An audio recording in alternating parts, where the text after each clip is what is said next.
In 1872, a Danish writer named Jens Peter Jacobsen crafted a masterpiece so alive with nature and desire, so saturated with the raw emotion of a single summer's day, that it should have changed European literature forever. Instead, he vanished from history. Today, we're bringing Mogens back from the shadows. A story that whispers the secrets of the earth with a lyricism Scandinavia had never heard before. Welcome to Haberdash Books. Subscribe for new forgotten classics every week. Find the full audiobook, our Patreon, and our full catalogue at haberdashbooks.com. Links are in the description below. Jens Peter Jacobsen was born in 1847 in Thisted, Denmark, and trained as a botanist, a fact that shaped everything he would write. His scientific eye for nature's precise detail merged with a poet's heart, creating something entirely new in Scandinavian letters. When Mogens was published in 1872, it introduced realism and naturalism to Denmark, with startling intimacy, years before Ibsen and Strindberg would dominate the conversation. The novella follows a young man through a single day of restless longing, where the landscape becomes inseparable from emotion. Rain and leaves and heat are not mere backdrop, but the very language of the human soul. Jacobsen's prose was revolutionary for its lyricism and psychological depth, yet he lived in the shadow of more famous contemporaries. Perhaps it was his quieter approach, his refusal to shout. Perhaps it was the dominance of Ibsen's drama that drowned out his voice. Jacobsen died in 1885 at just 37. Worn by illness but creatively alive until the end. In the decades that followed, his work slipped from English language consciousness entirely. Today he is remembered by scholars as a pioneer, a literary botanist who understood that nature and feeling are one and the same. Mogens survives as proof, a novel so intricately observed, so tender in its exploration of yearning, that it transcends the centuries separating us from its creation. A note from the translator. The first time I stumbled upon J.P. Jacobsen's Mogens, I was seated in the back of an antiquarian bookshop in Copenhagen, sheltering from a sudden rainstorm much like the one described in Jacobsen's narrative.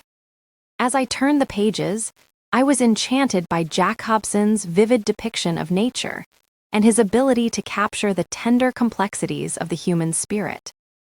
Jens Peter Jacobsen, a trailblazer in Danish literature, introduced realism and naturalism to Scandinavia in the late 19th century. Though initially trained as a botanist, his literary career left an indelible mark, inspiring writers across Europe with such rich, introspective works. Yet Mogens is still relatively unknown to English-speaking readers who often find themselves spellbound by the likes of Ibsen and Strindberg. Jacobsen offers an intimate, lyrical exploration of human emotion, seamlessly intertwined with nature's raw beauty. His storytelling is as picturesque as it is profound, providing an experience that's both unique and universal. My aim in translating Mogens was to preserve Jacobsen's lush imagery and emotional nuances.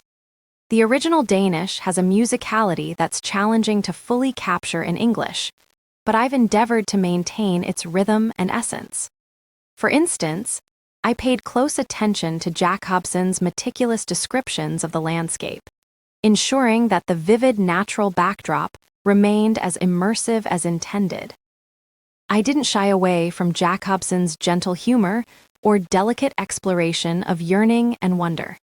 Instead, I sought to amplify these elements, hoping to immerse you in the same atmosphere that first captivated me.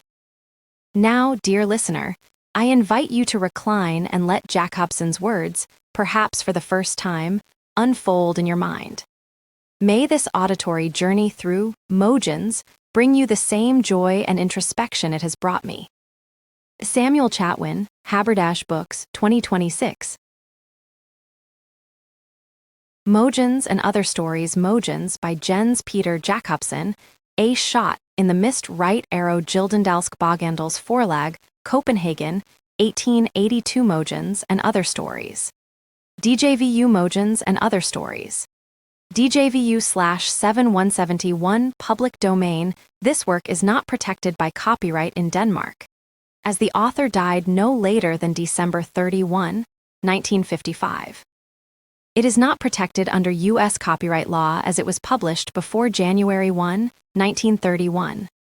Mogens. 1872. It was summer, in the middle of the day, in a corner of the hedge. Right in front stood an old oak tree, whose trunk seemed to writhe in despair over the lack of harmony between its brand-new, golden-yellow leaves and its thick, black, crooked branches, reminiscent of roughly sketched Gothic arabesques. Behind the oak was a lush thicket of hazel, with dark, dull leaves so dense that neither trunks nor branches could be seen.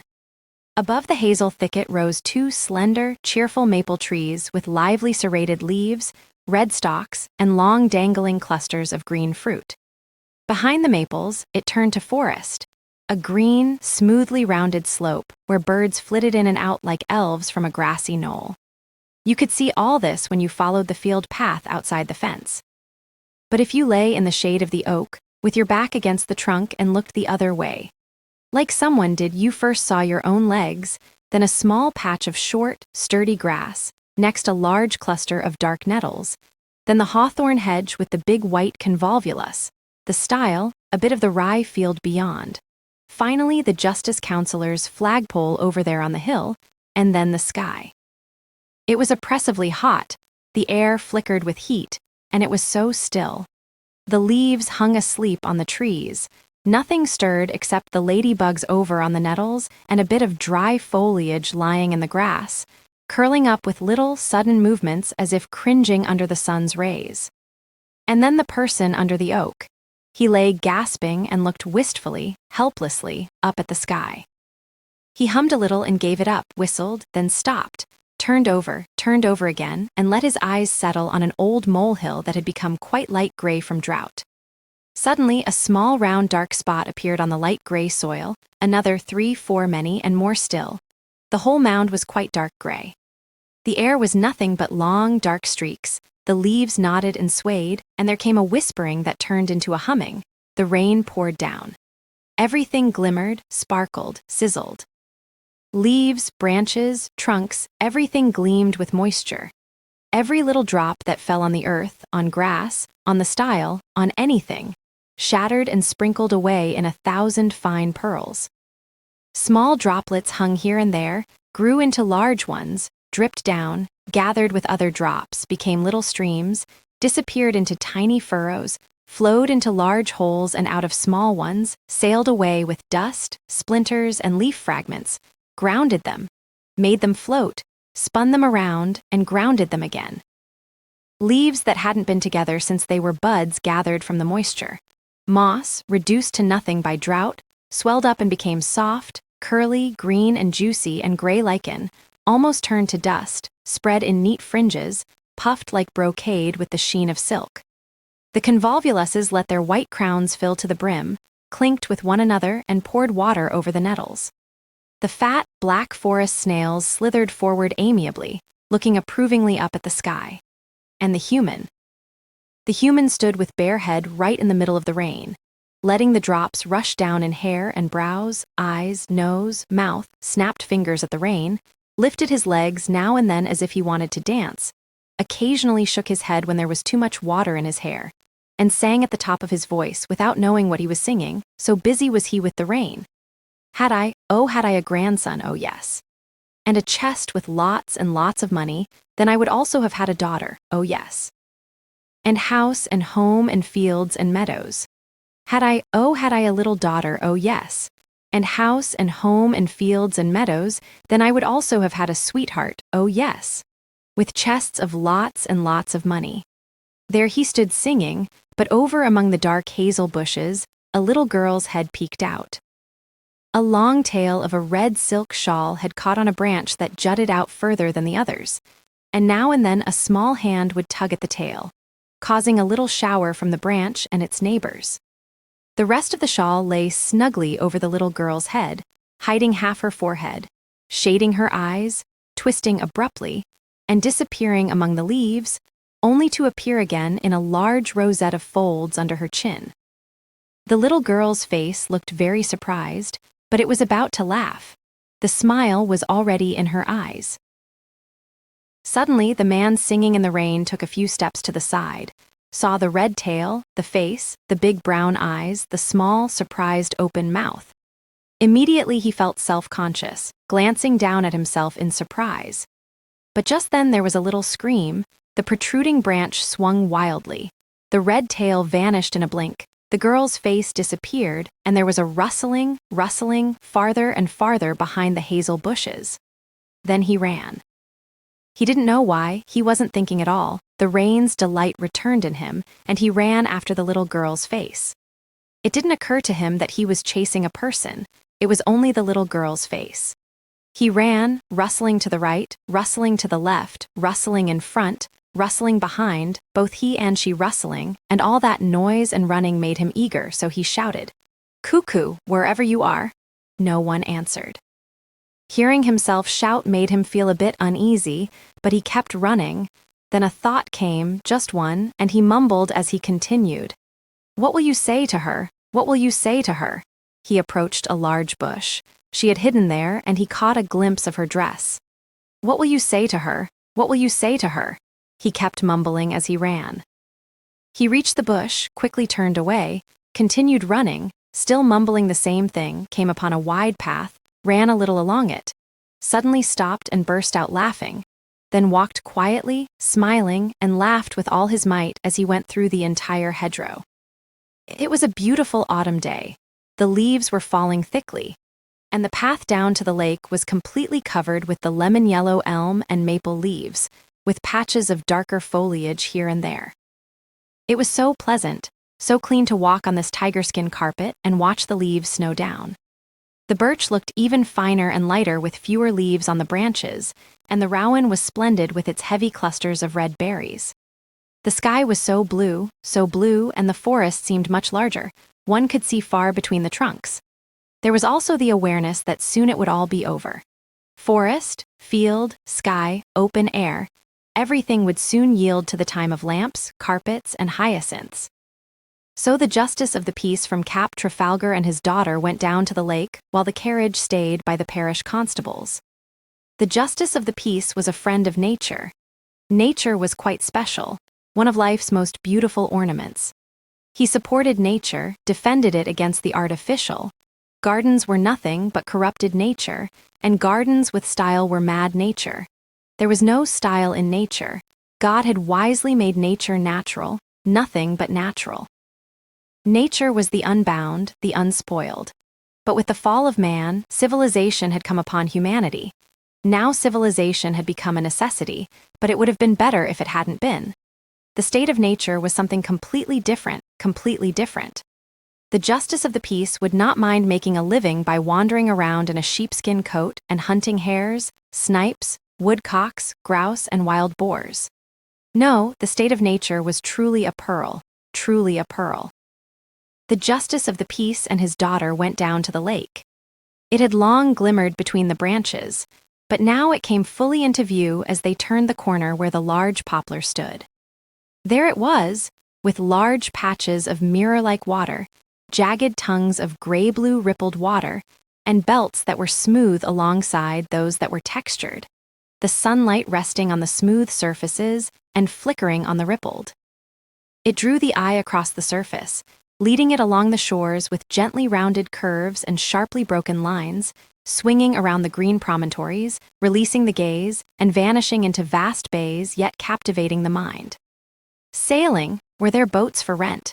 No, there weren't, said a little fellow living at the white country house who was skipping stones by the beach. Were there no boats at all? Oh yes, there were, the miller's, but it wasn't available. The miller wouldn't allow it, and his Niels had nearly been whipped for lending it last time. It was no use thinking about it. However, the gentleman living with Nikolai the forester had an excellent boat, black on top and red on the bottom, and he lent it to everyone. The counselor and his daughter headed to Nikolai the forester's. A little way from the house, they met a little girl of Nikolai's and asked her to run in and see if they could speak to the gentleman. She ran with urgency, arms and legs pumping, until she reached the door, then paused to tie her garter before dashing in. She returned quickly, 2 doors open behind her, shouting even before reaching the threshold that the gentleman was coming immediately. Then she sat by the door against the wall, peeping under her arm at the strangers. The gentleman appeared, a tall, strongly built man of about 22. The counselor's daughter was a little startled to recognize him as the person who had sung in the rain. But he looked so kind and absent-minded. It was evident he had been reading a book, revealed by the expression in his eyes, his hair, and his hands, which seemed unsure of their place. The counselor's daughter curtsied playfully and called out, "Cuckoo," laughing. "Cuckoo?" asked the counselor. It was just the little girl's face. The man blushed and stammered when the counselor inquired about the boat. Yes, it was at their disposal. But who was to row? Well, he should, the young lady insisted. She didn't care what her father said. It didn't matter if it inconvenienced the gentleman, for he sometimes wasn't afraid of inconveniencing others. So they went down to the boat, explaining to the counselor along the way. They were already quite a distance out before the young lady settled and found time to speak. "Well," she said, "was it something very learned you were reading when I came and cuckooed you into a sail?" "Row, you mean? Learned? It was the tale of Knight Petter with the silver key and the fair Magellan." "By whom is it?" "It's by no one. Books of that kind never are. Vigilize with the Golden Wheel isn't by Nogen, and neither is Bride the Archer." "I've never heard of those titles before." "Oh, move a little more to that side, otherwise we can't lie straight." "No, it's quite natural they're not fancy books, just the kind you buy at markets from ballad sellers." "That's odd. Do you always read such books?" "Always. I don't read many books throughout the year, and I mostly enjoy the ones with Indians in them." "But poetic works, Oehlenschläger, Schiller, and the others." "Sure, I know them well enough. We had a whole cabinet of them at home. Miss Home, my mother's companion, read them aloud after breakfast and in the evenings, but I can't say I like them much. I don't like verses." "Don't like verses? You said had. Isn't your mother alive?" "No, and neither is my father." This was said in a somewhat sullen, dismissive tone, and the conversation paused for a while, allowing the many small sounds of the boat's movement through the water to be heard clearly. The young lady broke the silence. "Do you like paintings?" "Altarpieces? Oh, I don't know." "Yes, or other paintings, landscapes, for example. Do people paint those too?" "Oh, right, I do know that." "You're making fun of me, aren't you?" "Me? Well, one of us is. But aren't you a student?" "Student? Where would I have become that?" "No, I'm nothing." "Well, you must be something. You must do something." "Why?" "Well, because everyone does." "Do you do something then?" "Oh, yes, but you're not a lady." "Thank God." "Thanks." He stopped rowing, lifted the oars slightly, looked her in the face, and said, "What do you mean by that?" "No, you mustn't be mad at me. Let me tell you something. I'm such a peculiar person. You can't understand it at all. You think now, because I look fine in clothes, that I must also be a fine man. My father was a fine man, and I've been told he knew a great deal, and he probably did, as he was a district governor. I know nothing, for my mother and I indulged each other in everything, and I didn't care to learn what was taught in schools, nor do I now. Oh, you should have seen my mother. She was such a little lady. Even when I was 13, I could carry her down to the garden.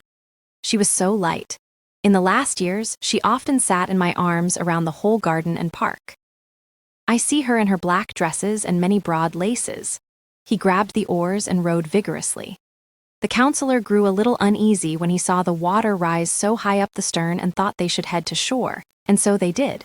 "Tell me," the young lady asked when the vigorous rowing had calmed a bit, "do you often go to the city?" "I've never been there." "Never been there? And you live only 3 miles away."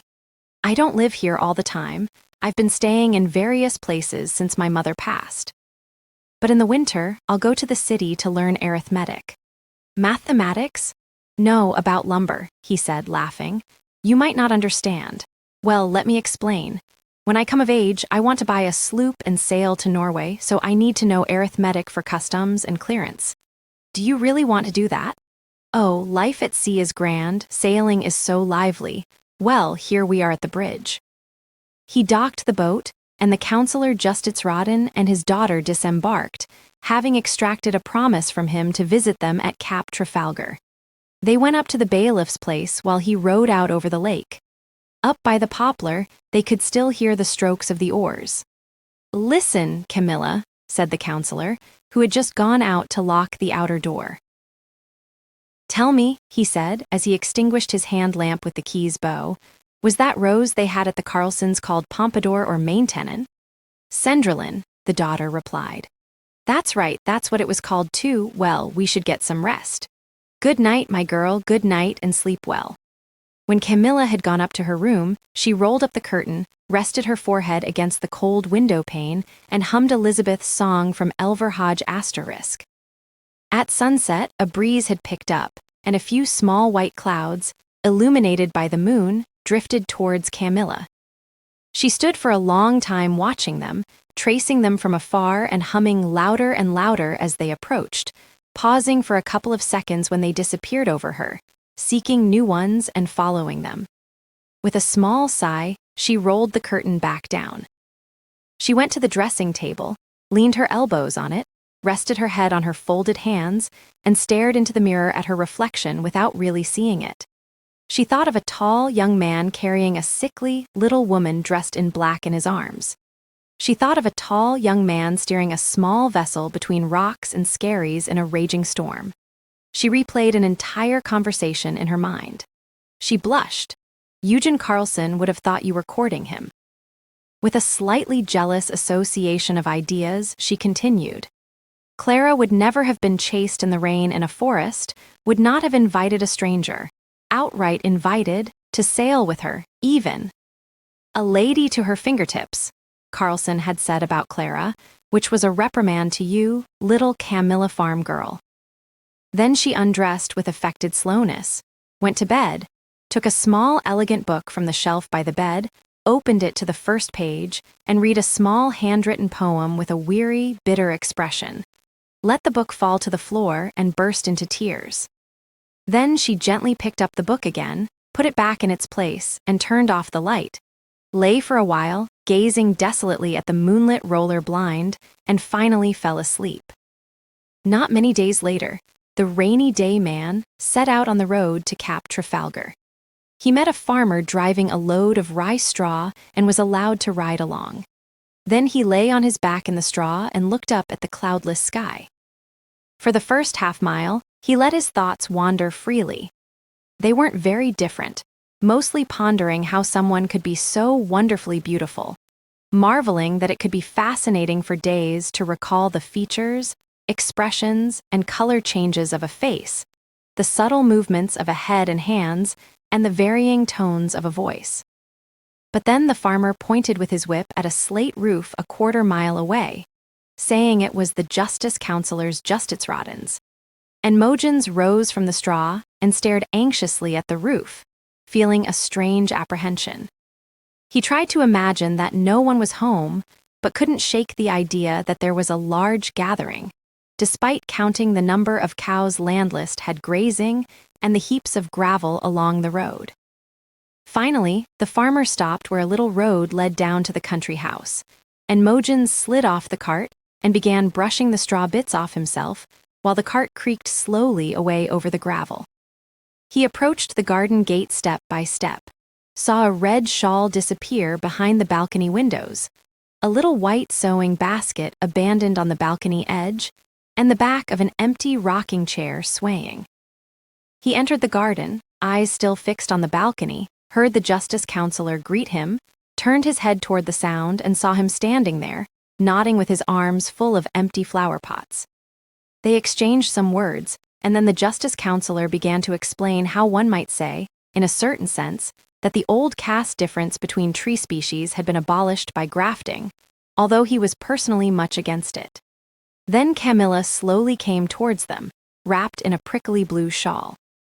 She had her arms folded into the shawl and greeted with a slight nod and a faint welcome. The Justice Councillor left with his flower pots. Camilla stood glancing over her shoulder up at the balcony. Mogens looked at her. How had he been since the other day? Oh, he hadn't been up to much or anything. Rode a lot? Oh yes, as usual, maybe not quite as much.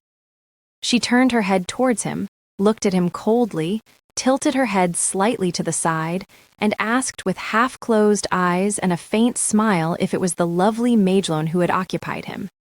He didn't know what she meant, but he almost thought so. They stood for some time saying nothing. Camilla took a few steps towards a corner where there was a bench and a garden chair. She sat on the bench and asked him, once she was seated and looking at the chair, to take a seat, as he must be tired after the long journey. He sat on the chair. Did he think anything would come of the intended connection? Perhaps it didn't matter to him. Naturally, he didn't care about the royal family. He clearly hated the aristocracy, didn't he? There were only a few young gentlemen who didn't think democracy was quite grand.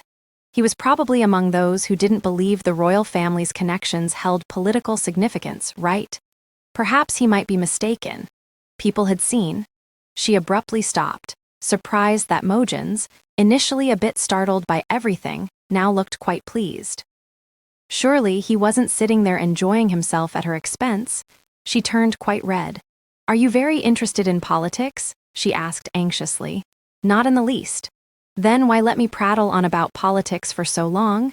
"Oh, you say it all so beautifully, it doesn't matter what you talk about." "That's really no compliment." "Yes, it is," he assured her eagerly, as she appeared quite offended. Camilla burst into laughter, jumped up, and ran to meet her father, took his arm, and continued with him to the surprised Mogens. When dinner was over and they had drunk coffee on the balcony, Justitsråden suggested a walk. All three went down the small path, across the main road, and along a narrow trail flanked by rye stubble, over the stile into the copse. There stood the oak and everything else. There were even still bindweed in the hawthorn hedge. Camilla asked Mogens to pick some for her. He tore them all off and returned with a handful. "Thanks, I don't need that many," she said, took a few, and let the rest fall to the ground. "Then I wish I had left them as they were," Mogens said seriously. Camilla bent down and began to pick them up again.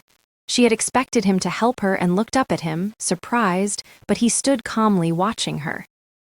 Well, she had started, so she had to finish, and the flowers were gathered again. But then she didn't speak to Mogens for a long, long time, nor did she even glance in his direction. But they must have reconciled, for when they returned to the oak on their way back, Camilla went under it, looked up into its crown, twirled from side to side, waved her hands, and sang, and Mogens had to go into the hazel bushes to see how he had appeared. Suddenly, Camilla ran toward him, but Mogens broke character and forgot both to scream and run. And then Camilla laughingly declared that she was very displeased with herself and had not believed herself bold enough to stand her ground when such a terrible person, and she pointed to herself, came rushing toward her. But Mogens declared that he was very pleased with himself. When he was to go home at sunset, Justitsråden and Camilla saw him off. And as they walked home, she told her father they ought to invite the lonely man over often during the month they might still be in the countryside, since he didn't know anyone out there. Justitsråden agreed and smiled at being considered so gullible, but Camilla continued walking, looking gently serious, not wanting to doubt that she was indeed compassion personified.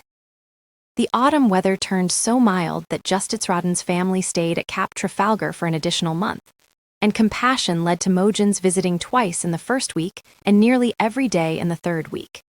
It was one of the last days of good weather. It had rained early in the morning and remained overcast well into the late morning.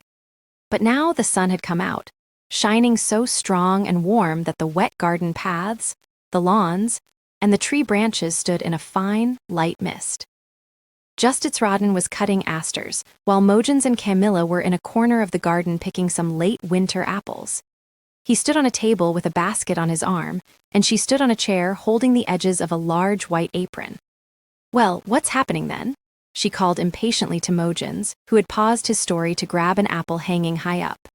"Well," he continued, "the farmer started running around himself 3 times, singing, 'To Babylon, with an iron ring through my head.' Then he, his heifer, his great-grandmother, and his black rooster flew over gardens as wide as Arup Vegel, over mountains as high as Jannerup Church, across Himmerland, and straight through Holstein to the end of the world. There sat the troll eating breakfast. He had just finished when they arrived. 'You should be a bit godly, dear father,' said the farmer, 'otherwise you might miss heaven.' Yes, he wanted to be godly. 'Then you must say grace,' said the farmer. 'No, I don't want to tell more,' said Mogens impatiently. Well, fine, don't, Camilla said, looking up at him in surprise. I might as well say it right away, Mogens continued. I want to ask you something, but you must not laugh at me. Camilla jumped down from the chair. Tell me. No, I'll say something myself. Here is the table and there is the fence. If you won't be my sweetheart, I'll jump over the fence with the basket and disappear. 1. Camilla peered up at him and saw the smile vanish from his face. 2. He was quite pale with emotion. Yes, she whispered, letting go of the apron edges so the apples rolled in all directions, and then she ran. But she didn't run away from Mogens. 3, she said when he reached her, but he kissed her anyway. Justitsraden was interrupted in his asters, but the son of the governor was too marvelous a blend of nature and civilization for Justitsraden to make difficulties. It was late in winter. The thick layer of snow, the result of a week-long blizzard, was swiftly melting away. The air was filled with sunshine and reflections from the snow, which dripped past the windows in large, sparkling drops. Inside, every form and color was awakened. Every line and outline seemed alive. Flat surfaces spread out, curved ones arched, slanted ones glided, and broken ones fractured. All shades of green mingled together on the flower table, from the softest dark green to the sharpest yellow-green.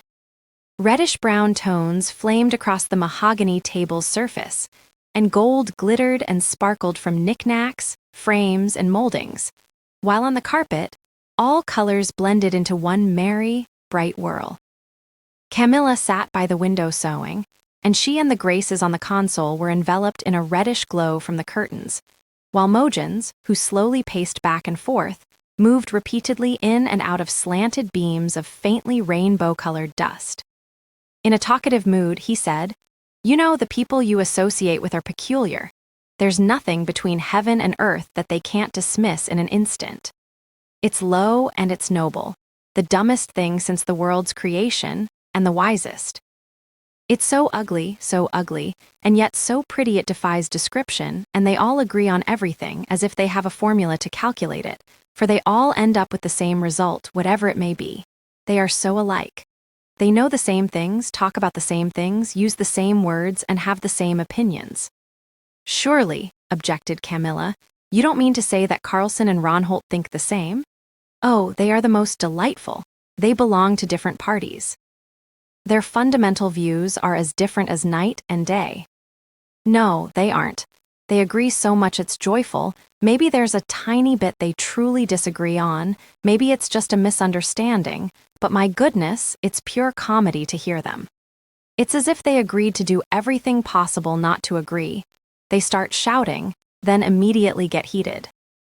One says something in anger that he doesn't mean, so the other says the exact opposite, which he also doesn't mean, and then one attacks what the other doesn't mean, and vice versa, and then the game is on. But what have they done to you? They annoy me, these fellows. When you look them in the face, it's like a guarantee that nothing remarkable will ever happen in the world." Camilla put her sewing aside, went over and took hold of his coat collar, looking up at him mischievously, questioningly. "I can't stand Carlson," he said grumpily, shaking his head. "Oh, and so? And you're so very, very sweet," he mumbled comically, affectionately. And then, he burst out, "he looks at you, listens to you, and talks to you in a way I dislike. He needs to stop because you are mine, not his. Isn't that right? You're not his, not at all. You're mine, you've pledged yourself to me like the doctor to the devil. You are mine, body and soul, skin and hair, straight into eternity." She nodded a bit anxiously, looking up at him with trust. Tears formed in her eyes, and she nestled closer to him. He wrapped his arms around her, bent over her, and kissed her on the forehead. That evening, Mogens accompanied the Justitsraden to the post, as he had received a sudden order for an official journey. The next morning, Camilla was to go to her aunt's and stay there until he returned. After Mogens had seen his future father-in-law off, he headed home, thinking about not seeing Camilla for several days. He turned down the street where she lived. It was long and narrow, with little traffic. A carriage rumbled away at the far end, footsteps faded down that path. Now he only heard a dog barking inside the building behind him. He looked up at Camilla's house. As usual, it was dark on the ground floor, and the whitewashed windows flickered slightly from the neighboring house's lantern. On the second floor, the windows were open, and a dozen boards protruded over the sill. Camilla's place was dark. Above it was dark. Only one attic window had a silvery glow from the moon. Above the house, clouds raced wildly. In the buildings on either side, the windows were lit. The dark house made Mogens sad. It stood there so abandoned and desolate. The open windows rattled with their hooks, water drummed monotonously down the gutter. Now and then a small splash occurred somewhere he couldn't see, with a hollow, soft sound, and the air moaned heavily through the street. The dark, dark house. Mogens got tears in his eyes, it weighed on his chest, and he had a vague sense of reproach regarding Camilla. Then he thought of his mother and longed to lay his head in her lap and cry. He stood there a long time with his hand pressed to his chest until a carriage came driving briskly through the street. He followed it home. He had to tug at the street door for a long time before it opened. Then he ran humming up the stairs, and when he got inside, he threw himself on the sofa with one of Smollett's novels in hand and read and laughed until after midnight. Finally, it got too cold in the room, so he jumped up and paced back and forth to warm up. He stopped at the window. The sky was so bright on one side that the snow-covered roofs blended with it. On the other side, a few long clouds drifted, and beneath them, the air had a strange reddish glow, a wavering glow, a red smoking haze. He flung the window open and saw there was a fire towards Justidsrådens. Down the stairs, along the street as fast as he could, down a side street, through an alley, then straight ahead. He still couldn't see anything, but when he turned the corner, he saw the fiery glow. A dozen people dashed singly down the street. As they ran past each other, they asked where the fire was, and the answer came, the refinery. Mogens kept running just as fast as before, but with a much lighter heart. A few more streets, more and more people, talking about the soap factory. It was right opposite Justidsrådens. Mogens ran like mad. There was only one slanting side street left, crowded with people, calm, well-dressed men, ragged old women speaking in a slow, whining tone, shouting apprentices, adorned girls whispering to each other, loungers standing firm and making jokes, astonished drunkards and quarreling drunkards, helpless policemen, and cabs that could neither move forward nor backward. Mogens wormed his way through the crowd. Now he was at the corner, sparks drifted slowly down over him. Up the street, sparks flew, windows glowed on both sides, the factory was burning, Justidsrådens was burning, and the neighboring house was burning too. Everything was smoke, fire, and confusion. Shouting, swearing, roof tiles clattering down, axe blows, wood splintering, windows tinkling, hoses hissing, spluttering, and splashing. And amid all this, the regular, dull sobbing of the pumps. Furniture, bedding, black helmets, ladders, shiny buttons, illuminated faces, wheels, ropes, canvas, strange instruments. Mogens dashed among it. Over it, under it, all of it, forward toward the house. The facade was brightly lit by the flames from the burning factory. Smoke oozed between the roof tiles and billowed out of the open windows on the first floor. Inside, the fire roared and crackled. There came a slow roaring sound that turned into rolling and cracking, ending with a dull crash. Smoke, sparks, and flames burst violently out of all the house's openings. Then the flames began to flicker and crackle with double strength and double clarity. It was the central part of the first-floor ceiling that collapsed. Mogens grabbed with both hands onto a large fire ladder leaning against the part of the factory, not yet in flames. For a moment, it held upright, but then it fell from him onto Justidsrådens house, breaking a window frame on the second floor above. Mogens sprang up the ladder and in through the opening. At first, he had to close his eyes against the sharp wood smoke. The heavy, suffocating fumes rising from the charred timber reached by the water jets took his breath away. He was in the dining room. The wall into the living room had almost completely collapsed. The room was a vast, glowing abyss. Flames from the house's foundation occasionally shot up to the ceiling. The few planks still hanging after the floor fell burned with bright, whitish-yellow flames. Shadows and flickers of fire danced across the walls, The wallpaper curled here and there, caught fire, and fell in burning flakes into the depths. Nimble yellow flames licked up loose strips and the frames of paintings. Mogens crawled over the rubble and fragments of the collapsed wall to the edge of the abyss. Alternating cold and hot air currents waved up against his face from below. On the other side, so much of the wall had fallen that he could see into Camilla's room, while the part hiding the Justitsråden's office still stood. It grew hotter and hotter. The skin on his face tightened, and he felt his hair curl. Something heavy brushed his shoulder and lay across his back, pressing him to the ground. It was the beam that had slowly slid down from its place. He couldn't move, his breathing grew heavier, and his temples pounded violently. To his left, a stream of water splashed against the dining room wall. He focused on the single wish that the cold droplets, scattering in all directions, might splash onto him. Then he heard panting from across the abyss and saw something white move on the floor in Camilla's room. It was her. She was on her knees, swaying with a hand on each side of her head. She slowly stood and came to the edge of the abyss.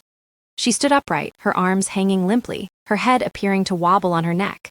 Very slowly, her upper body bent forward, her long, beautiful hair sweeping the floor. A brief, intense flare, and it was gone.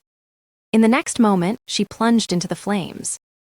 Mogens let out a lamenting sound, short, deep, and powerful, like a wild animal's roar, and made a violent move to escape the abyss. He couldn't because of the beam. His hands fumbled over the rubble, then seemed to stiffen in a fierce grip, and he began to beat his forehead against the gravel in a steady rhythm, groaning, "Dear God, dear God, dear God." Thus he lay. After some time, he became aware of something standing and touching him. It was a firefighter who had cast the beam aside and now intended to carry him out of the house. Mogens felt a strong sense of unease as he was lifted and carried away. The firefighter carried him to the opening. Then Mogens clearly felt he had been wronged and that the firefighter meant him harm. He broke free from his arms, grabbed a plank lying on the floor, struck the firefighter on the head with it so he staggered back, got out of the opening and ran upright down the ladder, holding the plank over his head. Through the chaos, smoke, the crowd, through empty streets, across desolate squares, out into the fields. Deep snow everywhere, and a little way off was a black spot, a pile of gravel rising above the snow.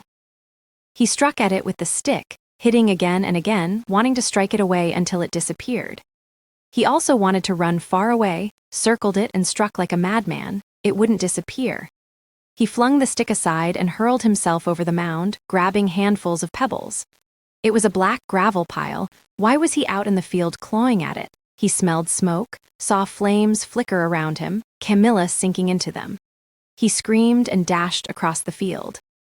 He couldn't escape the flames, covered his eyes. Flames, flames. He threw himself to the ground, pressing his face into the snow. Flames. He jumped up, ran back and forth, veered. Flames everywhere.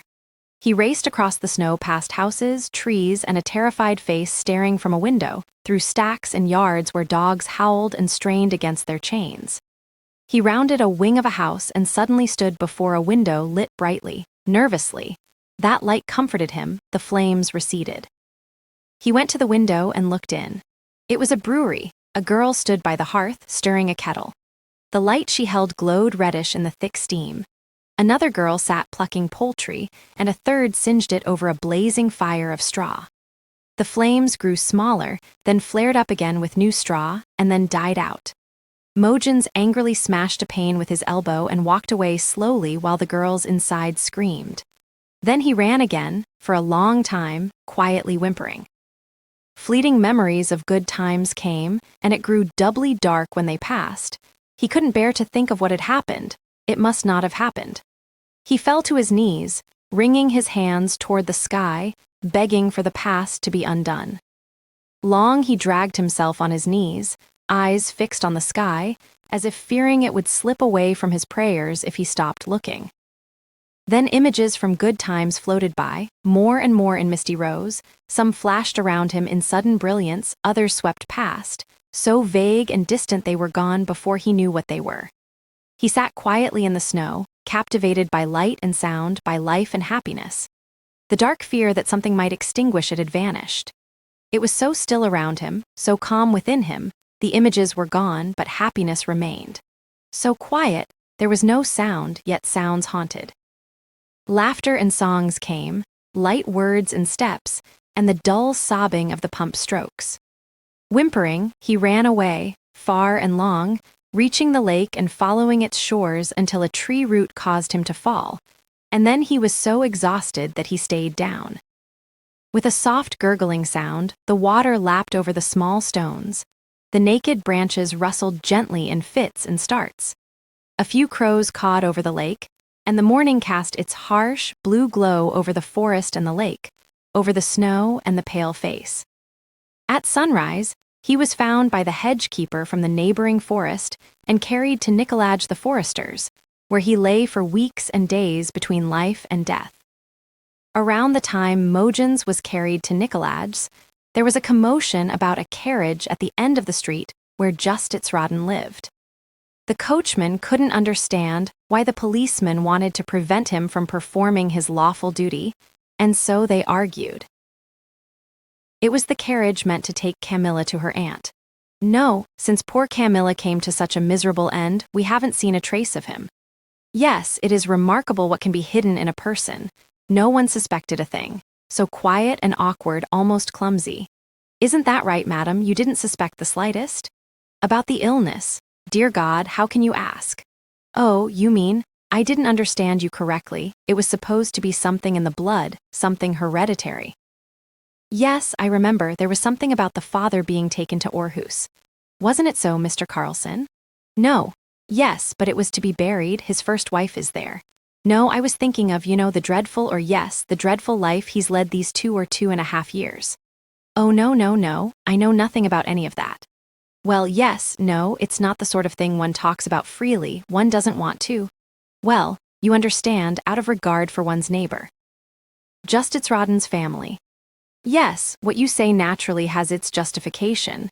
But on the other hand, tell me quite honestly, isn't there nowadays a pietistic effort to mask, to cover up one's fellow man's weaknesses? And I don't pretend to understand such things, but don't you think that the truth or public morality, I don't mean just morality, but morality, state, whatever you will, suffers because of it? Indeed. And it pleases me tremendously to be utterly in agreement with you, and in this case. The fact is, he has indulged in all kinds of excesses, living recklessly with the lowest rabble. People without honor, conscience, status, religion, or anything at all. Idlers, jugglers, tavern-goers, and, to speak the truth, loose women.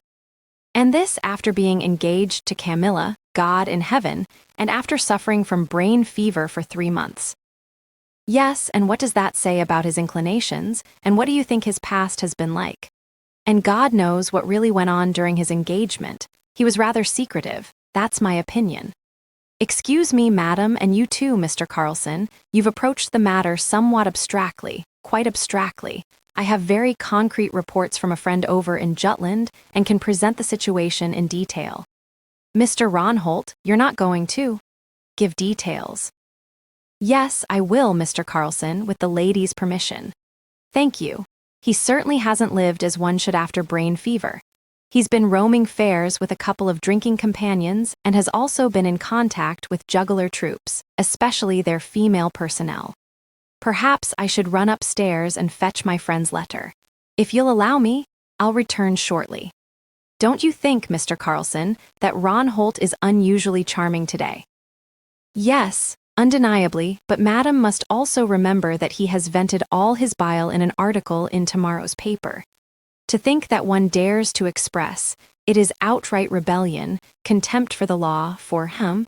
You found the letter? Yes, I did. May I begin? Let me see, yes.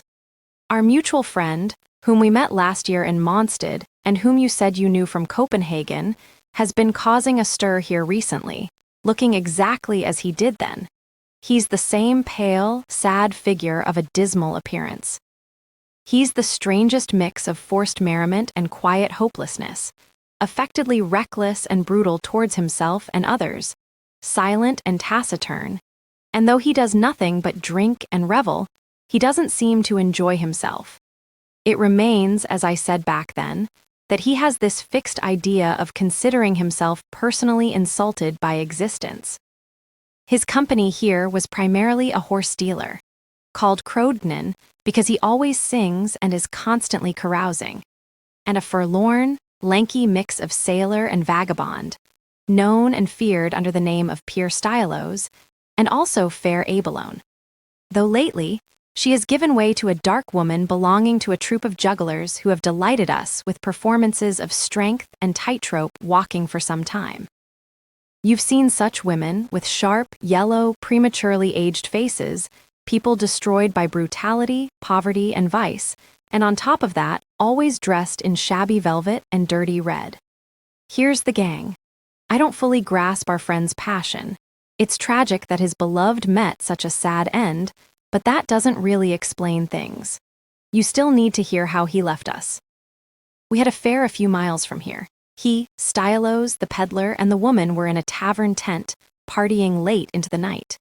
Finally, around 3 a.m, they were ready to leave. They got onto the wagon, and everything seemed fine until our mutual friend veered off the road, driving across fields and heaths as fast as the horses could go. The wagon was swaying side to side. Eventually, the peddler couldn't take it anymore and shouted that he wanted off. Once he was off, our mutual friend whipped the horses again and headed straight for a large heathery hill. The woman got frightened and got off too. Then it went up the hill and came rushing down so wildly that it was a miracle the wagon didn't end up ahead of the horses. On the ascent, Pierre had meanwhile sneaked off the wagon and, as a thank you for the ride, threw his large pocket knife at the driver's head. The poor man, but it's still terrible about the woman. Abominable, madam, downright abominable. Do you really think, Mr. Ronholt, that this account would paint this person in a better light? No, but in a clearer one. You know, in the dark, one can easily mistake things to be larger than they are. Can anything worse be imagined? If not, this is the worst, but you know, one should never assume the worst about people.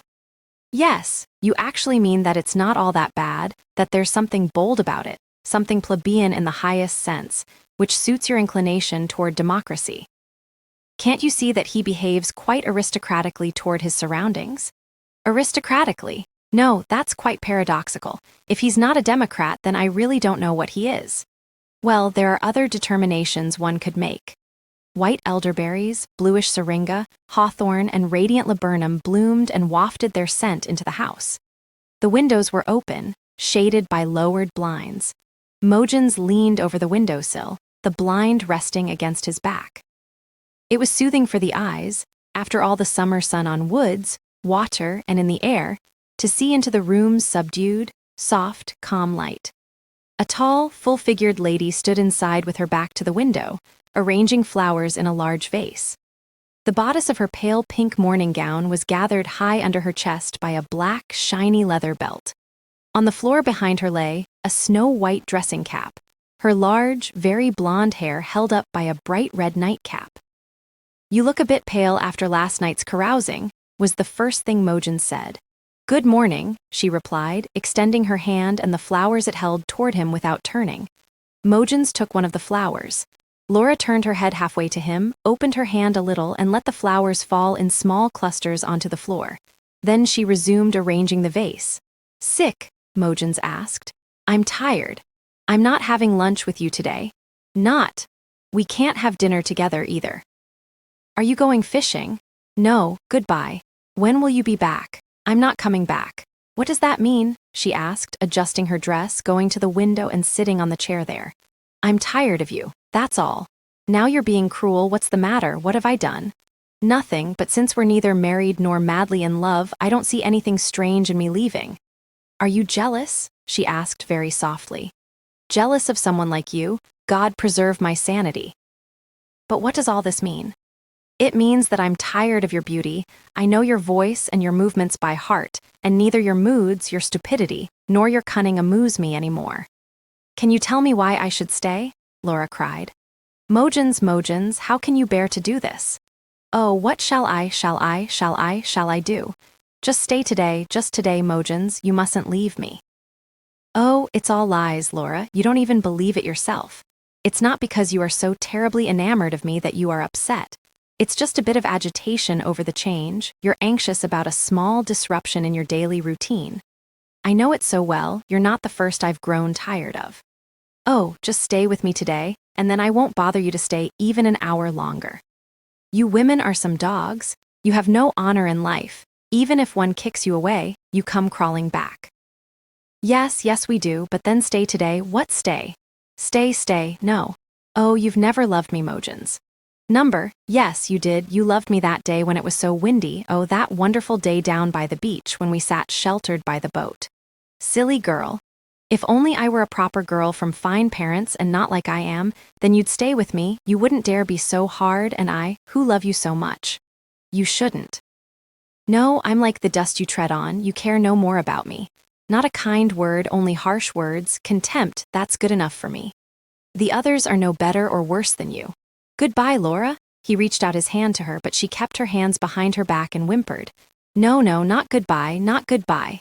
Mogens lifted the blind, took a few steps back, and let it fall over the window.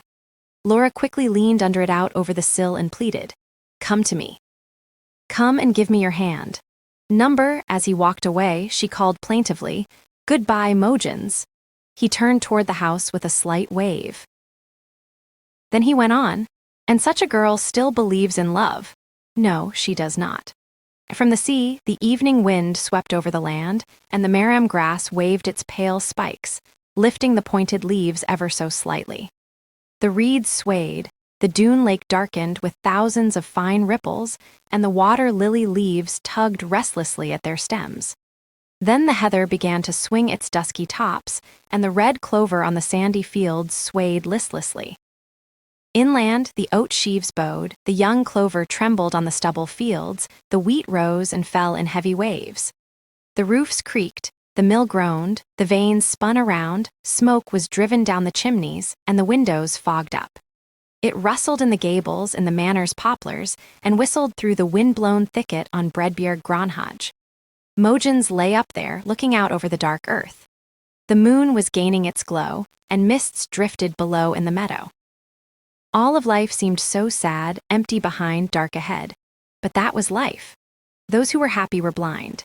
He had learned to see through misfortune. Everything was unjust and deceitful, the whole world one big rolling lie. Loyalty, friendship, mercy, all lies. But love was the most hollow of them all. It was lust, flaming lust, smoldering lust, smoking lust, but lust and nothing else. Why should he know this? Why couldn't he remain in faith in all those glow-gilded lies? Why should he see while others were blind? He had a right to blindness. He had believed in everything that could be believed in. The lights were being lit down in the town. Down there were home after home. My home, and my childhood faith in all the beauty in the world. And what if the others were right, if the world was full of beating hearts and heaven full of a loving God? But why do I not know that? Why do I know something else and know it so piercingly, bitterly, truly? He stood up. Field and meadow lay bathed in full moonlight before him. He walked toward the town along the path beside the manor garden, glancing over the stone fence.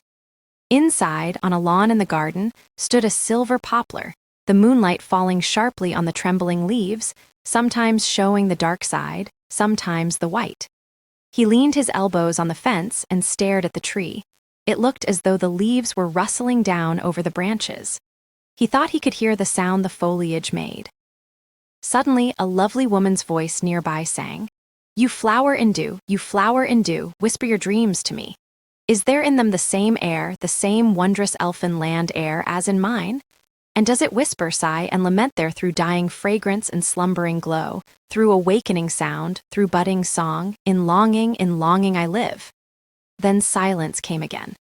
Mogens breathed deeply and listened intently. No song. Up at the manor, a door was opened. Now he could clearly hear the sound of the silver poplar's leaves. He leaned his head against his arms and cried. The next day was one of those with which late summer is so rich. A day with a brisk, cool wind, many large, fast-moving clouds, and a constant shift between darkness and light as the clouds passed the sun. Mogens had gone up to the churchyard, which bordered the manor garden. It looked rather bare up there. The grass had been recently cut. Behind an old, square iron fence, a broad, low elder bush fluttered its leaves. Some graves had wooden frames around them, but most were just low, square mounds. Some had metal plaques with inscriptions, others wooden crosses with peeling paint, and others had wax wreaths, but most had nothing at all. Mogens wandered, searching for a sheltered spot, but it seemed windy on all sides of the church. He threw himself down by the dike and took a book from his pocket. Reading, however, led nowhere. Each time a cloud passed in front of the sun, it felt too cold and he thought of getting up, but then the light returned, making him stay put. A young girl came walking slowly, with a greyhound and a pointer playing ahead of her. She stopped and seemed about to sit down, but upon noticing Mogens, she continued her walk across the churchyard and out the gate. Mogens stood up and watched her. She walked down the road, the dog still playing. Then Mogens began to read the inscription on one of the graves, which soon made him smile. Suddenly, a shadow fell over the grave and lingered. Mogens looked to the side. There stood a sunburnt young man, one hand in his hunting bag, the other holding a gun. "That's not too bad," he said, nodding at the inscription. "No," Mogens replied, rising from his bent position. "Tell me," the hunter continued, looking sideways as if searching for something, "you've been here a few days, and I've been wondering about you, but haven't had the chance to meet you until now. You wander around alone. Why haven't you visited us, and what in the world are you doing with your time? You're surely not conducting business here." "No, I'm here for my enjoyment." "Yes, there's certainly a lot of that here," the stranger laughed. "Don't you hunt? Would you like to come with me? I need to go down to the inn for some shot, and while you get ready, I can go scold the blacksmith. So are you coming with me?" "Yes, gladly." "But wait, Thora, haven't you seen a girl?" He jumped onto the dike. "Yes, there she goes, that's my cousin. I can't introduce you to her, but come on, let's follow her." "We made a bet, now you can be the judge." She was supposed to be in the churchyard with the dogs, and I was to pass by with my gun and bag without calling or whistling, and if the dogs went with me anyway, she'd lose. Now we'll see. A little later, they caught up to the lady. The hunter looked straight ahead but couldn't help smiling. Mogens greeted her as they passed. The dogs looked bewildered after the hunter and growled softly. Then they looked up at the lady and barked. She wanted to pet them, but they walked away indifferently and barked after the hunter. Step by step, they moved further and further away, glancing back at her and then suddenly dashed off after the hunter. When they reached him, they became completely uncontrollable, jumping on him and darting off in all directions and back again. "Lost!" he shouted to her. She nodded, smiling, turned, and left. The hunt lasted until late afternoon. Mogens and William got along well, and Mogens had to promise to come to the farm in the evening.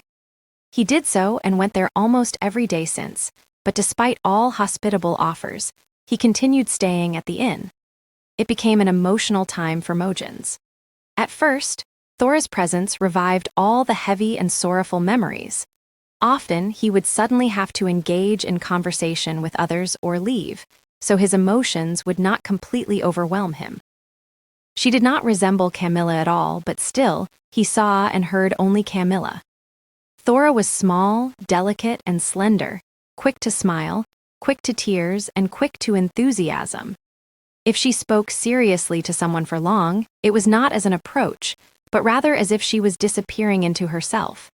When someone explained or told her something, her face and whole demeanor expressed the deepest trust and perhaps expectation. William and his little sister did not treat her entirely as a companion, but certainly not as a stranger either.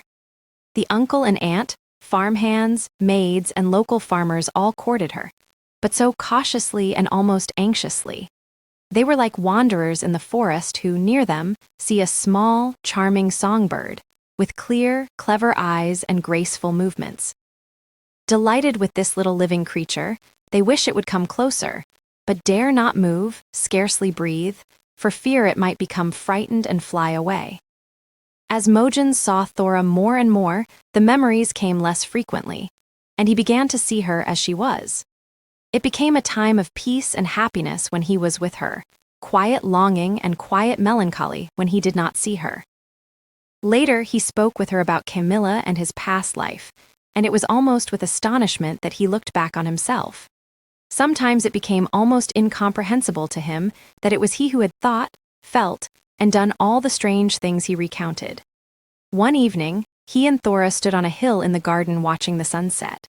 William and his little sister played tag around the hill. There were bright, light colors in the thousands, strong and radiant in the hundreds. Mogens turned away from them and looked at the obscure figure at his side. How insignificant she seemed against all this glowing splendor. He sighed and looked again at the colorful clouds. It didn't come as a real thought.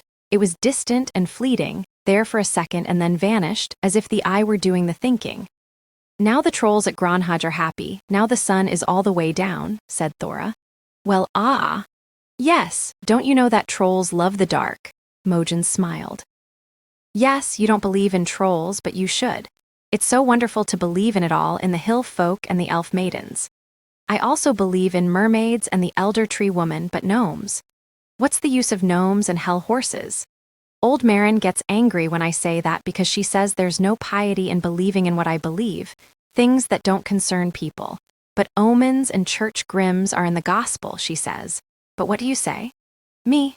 Well, I don't know. How do you mean? You definitely don't like nature? On the contrary. Yes, I don't mean nature as you see it from lookout benches and hills with steps up them, where it's solemnly arranged, but nature every day, always. Do you like nature like that? Yes, indeed. Every leaf, every twig, every glint of light, and every shadow I can delight in. There is no hill so bare, no peat pit so square, no country road so tedious that I can't fall in love with it for just a moment.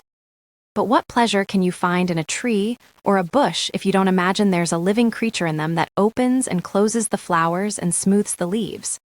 When you see a lake, a deep and clear lake, isn't it because you like it, thinking that deep down there are beings with their own joys and sorrows, their own strange lives with strange longings? And what beauty is there, for example, at Bredbjerg Granhage, if you don't imagine it teeming and buzzing with tiny figures that sigh when the sun rises, but begin to dance and play with their lovely treasures when evening comes? How strangely beautiful, and you see that. But you. Yes, I can't explain it, but it's in the color, in the movement, and in the form it has, and also in the life there, the sap rising up in trees and flowers, the sun and rain making them grow, and the sand drifting together into hills, and the rain showers furrowing and cleaving the slopes. Oh, it can't be understood when I try to explain it. And is that enough for you? Oh, sometimes it's too much, far too much. And when there is both form and color and movement so delightful and light, and behind all this is a strange world that lives and rejoices and sighs and yearns and can say and sing it all, then you feel so abandoned when you can't get close to that world, and life becomes so dull and heavy. No, you mustn't think of your sweetheart like that. Oh, I'm not thinking of my sweetheart. William and his sister came up to them, and they went inside together. One morning, several days later, Mogens and Thora were strolling in the garden. Mogens was going to see the vineyard, which he hadn't visited yet. It was a rather long, but not very tall, greenhouse, with the sun sparkling and playing across its glass roof. They stepped inside. The air was warm and moist, carrying a peculiar, earthy, and spicy aroma, like fresh topsoil.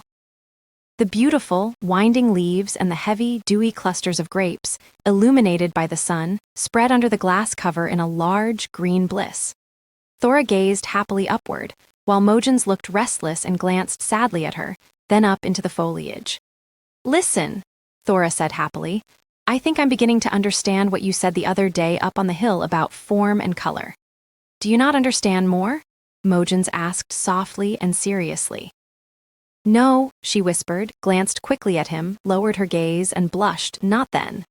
Then, repeated Mogens gently and knelt before her. But now, Thora? She leaned toward him, extending her hand and covering her eyes with the other, crying. Mogens pressed her hand to his chest as he rose, she lifted her head, and he kissed her on the forehead. She looked up at him with shining, tearful eyes, smiled, and whispered, Thank God.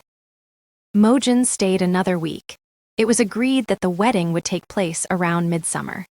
Then he left, and winter came with dark days, long nights, and a flurry of letters. Lights in all the manor's windows, leaves and flowers over all the gates, decorated friends and acquaintances crowded on the large stone steps, all staring into the twilight. Mogens had ridden away with the bride. The carriage rumbled and rumbled, the closed windows rattling. Thora sat looking out at the roadside ditch, at the blacksmith's hill where there were primroses in spring, at Bertil Nielsen's large elder bushes, at the mill and the miller's geese at Dalum Slope, which she and William had sledged down not so many years ago, at Dalum Meadows, at the horses' long, peculiar shadows that sped over the gravel heaps, over the marsh holes, over the rye fields. She sat crying quietly. Occasionally, when she wiped the dew from the window, she glanced over at Mogens. He sat bent forward, travel gear open around him, his hat rocking on the front seat, his hands covering his face. All he thought about. It had been a strange day for him, and the farewell had almost completely discouraged him. She had to say goodbye to all her relatives and friends, to an eternity of places where memories and recollections lay piled upon each other, reaching up to the sky, and that to travel with him. And was he a reliable man to entrust oneself to, with his past of roughness and excesses? It wasn't so certain, even if it was the past now. He was indeed changed and had trouble understanding what he himself had been, but one never completely escaped oneself. It was all there. And here he had entrusted him with this innocent child to protect and care for, thank God. He had managed to drag himself down into the mire up to his neck, and he would probably succeed in dragging her down too. No, she shouldn't know. She must be allowed to live her bright, carefree girlhood despite him. The carriage rumbled on, darkness had fallen, and now and then he glimpsed lights in farms and houses through the fogged-up windows as they drove by. Thora dozed. Toward morning, they arrived at their new home, a manor Mogens had bought. The horses steamed in the cold morning air, sparrows chirped in the great linden trees in the courtyard, and smoke curled slowly from the chimneys. Thora looked smiling and pleased when Mogens helped her out, but it didn't help. She was sleepy and too tired to hide it. Mogens escorted her to her room and then went out into the garden. He sat on a bench, thinking he was watching the sunrise, but he nodded too much to believe it. By noon, he and Thora met again, happy and refreshed. There was a lot of looking around and amazement, plans were laid, and the most foolish proposals were unanimously declared practical. Thora strained to look wise and interested when the cows were presented to her, and it was hard not to be too impractically delighted over the little furry puppy. Mogens talked about drainage and grain prices while wondering how Thora would look with red poppies in her hair. In the evening, when they sat in their conservatory, and the moon outlined the windows on the floor, it was comical when he seriously suggested she should go to bed, as she must be tired, while holding her hand. She declared he was mean and wanted to get rid of her, that he regretted marrying another wife, leading to a reconciliation, and they laughed as the clock ticked on. Finally, Thora went to her room, but Mogens remained in the conservatory, utterly miserable that she had left. He conjured up dark fantasies that she was dead and gone, leaving him completely alone, crying over her, truly crying. Then he got angry with himself, paced the floor trying to be reasonable. There was a love, pure and noble, without any coarse, earthly passion. Yes, there was, and if not, then it must come to be. Passion destroyed everything, and it was so ugly, so inhuman. He hated everything in human nature that wasn't pure and clean, fine and light. He had been oppressed, burdened, tormented by this ugly and strong. It tainted all his thoughts.